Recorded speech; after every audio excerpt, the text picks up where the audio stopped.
Good day mga ka-Airgunners. This is Rodolfo Nonoy Hastro Jr. and welcome to Rogan's TV. In this video, may ipipresent na naman ako sa inyo na Rogan's Airgun. Ito ang Rogan's Foot Special. Malaman nyo mga ka-Airgunners kung bakit ang pangalan nito ay Foot. At magpa-firing testing din ako para malaman nyo ang accuracy nito. Para hindi na tayo magtagal, let's get started!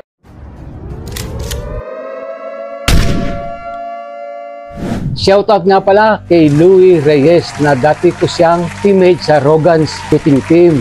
Siya ang nagpahiram sa akin itong Rogan's Foot Special. Louie Reyes, maraming salamat sa pagpahiram mo ng Foot Special na ito.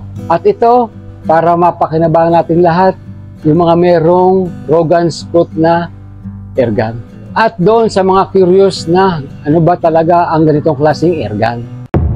Itong Rogan's Foot Special ay maliit to kumpara sa mga standard model Rogan's Airgun Rifle. Kasi nakadesign ito kaya maliit ay para sa mga young shooter. Bukod sa maliit, magaang ito, handy para talagang pang-sporting. Ang foot na ito, yung standard, pag walang telescope at walang silencer na ganitong kalaki, umaabot lang siya ng mga around 3 kilos. Pero dagdag ng weight ang telescope at saka silencer. Kaya aabot siya ng lagpas ng 3.5 kg. Ang standard size po ng foot na ito, kapag walang silencer, ay umaabot siya ng 30 inches. Pero siyempre, pag nalagyan ng silencer, mag-iiba na yung haba niya. Conforme po sa haba ng silencer. Ang loading type nito ay swing, hammer type. At ang trigger mechanism nito ay hindi gaanong matigas, hindi rin gaanong malambot. Ito ay CO2 type at ang caliber nito ay .22 caliber o 5.5 mm.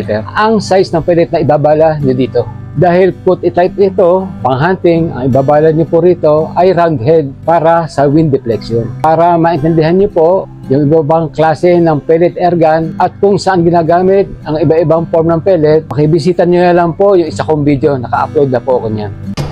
Magpa-firing testing naman po tayo ng Rogan's Foot Special.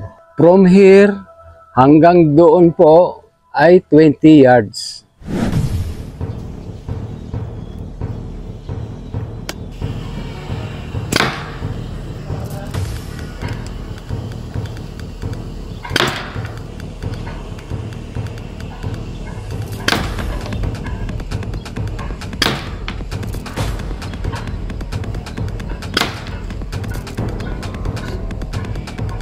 Mga ka-airgunner, ito po ang results. Ginawa natin test firing. 5 shots po. Ito po ang groupings niya.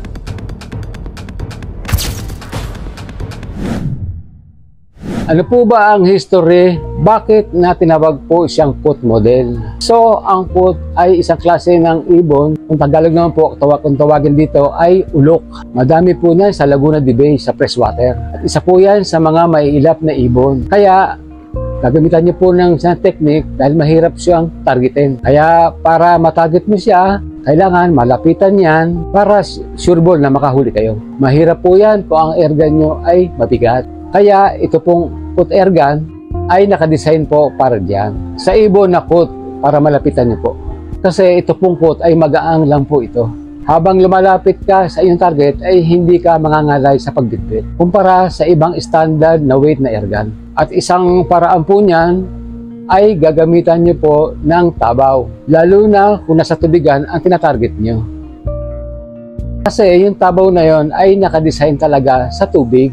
Kung gusto nyo pong maintindihan mga ka-airgunners, i-upload na ako tungkol sa tabaw at panoorin nyo na lang po.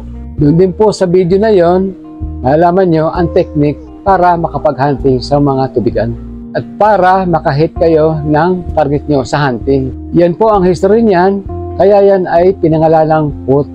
Nakadesign ito pang hunting ng foot kahit na sa mga ibang mga waterbird na mailap.